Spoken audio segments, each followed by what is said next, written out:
The Green Party of Canada. Finally, we have Elizabeth May.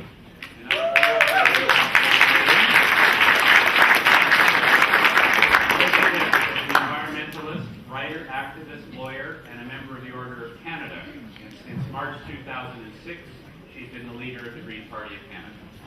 Thanks.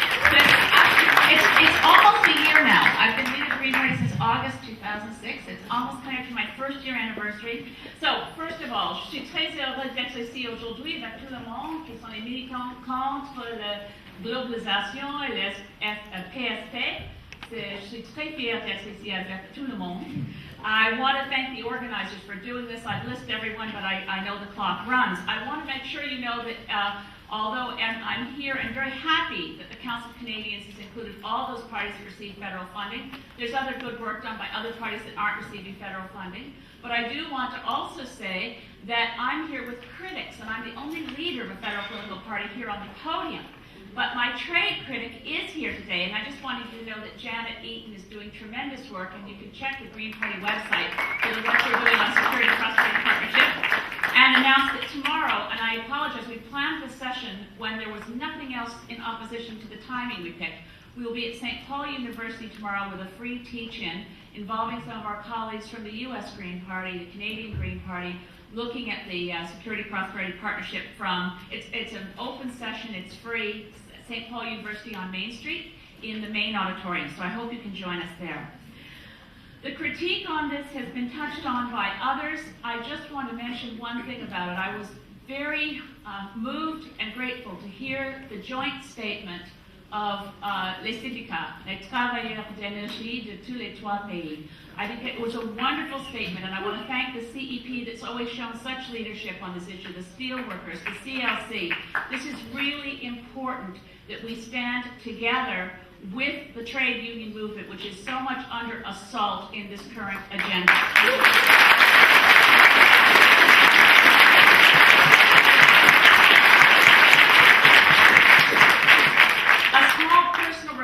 It's not part of what I prepared, so I'll be brief about it. But some of you may know I'm running against Peter MacKay in Central Nova. He's our Minister of Defense. Recently, we lost a lot of good jobs for Canadian steelworkers in my riding. In Trenton, where they made rail cars for decades, they've made rail cars in Trenton, Nova Scotia. The jobs have been, the plant's been owned by a U.S. manufacturer, Greenbrier of Oregon. They've decided, even though they were profitable, to shut down and turn those unionized Canadian jobs into non-unionized Mexican jobs. We're losing the workforce, and Peter MacKay spoke to the Chamber of Commerce of Pictou County recently and said, don't worry, we're going to be the next Fort McMurray here in Pictou County because we're going to be a NAFTA super corridor.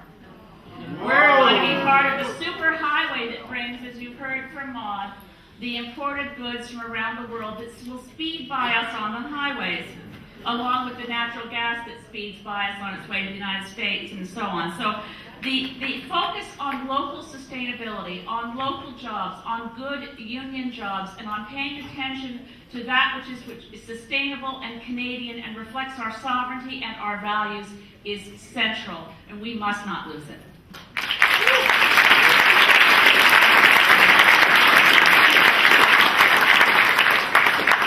If we really were serious about security and prosperity, we've been critiquing this thing called the SPP. It does not embrace either true security or true prosperity. True security is secured through civil liberties. No personal security can exist when people can be snatched in transit and sent abroad for torture.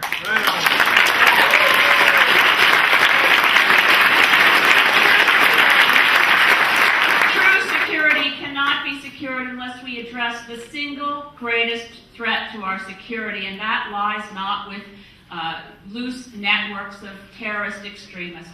The greatest threat to our security and our children's future is the climate crisis, which Bush and Carter are doing everything to advance. It advances global warming, it teaches the start of our future. And when they talk about Arctic sovereignty, who are they kidding? The Arctic is melting because of their callous disregard for the future of this planet. Arctic sovereignty for Canada means paying attention to the climate crisis, reducing greenhouse gases. True security also requires nuclear disarmament. There is no security.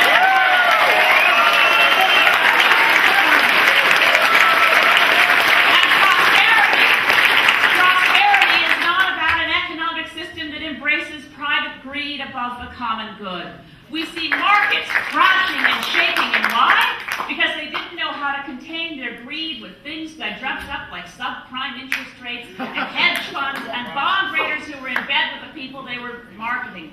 Why don't we insist on true prosperity, which means we eliminate poverty? There is no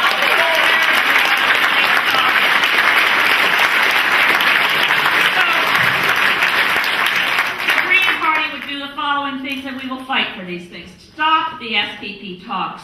Give 6 months' notice to get out of NAFTA and renegotiate our trade agreement.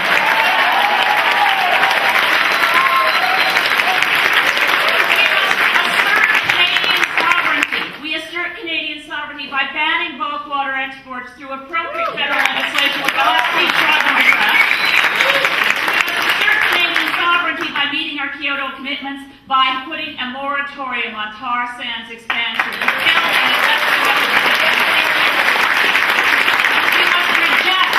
must reject any investor-state provisions, whether in Chapter 11 of NAFTA or in any future MAI or in the bilateral trade agreements. And we must ban those pesticides that pose an unacceptable risk to health and the environment, those carcinogens in all of our household products that are currently being protected by Chapter 11, and we must ensure that pesticide residue limits are not lessened as a result of the SPP.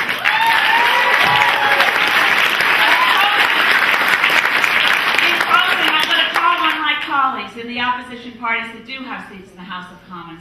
I'm going to call on you right now. Il faut agir d'arrêter l'agenda du PSP. Le Parti vert exige que les autres partis de l'opposition agissent de vaincre le gouvernement de M. Stephen Harper. I call on the opposition parties to put forward a non-confidence motion and stop this minority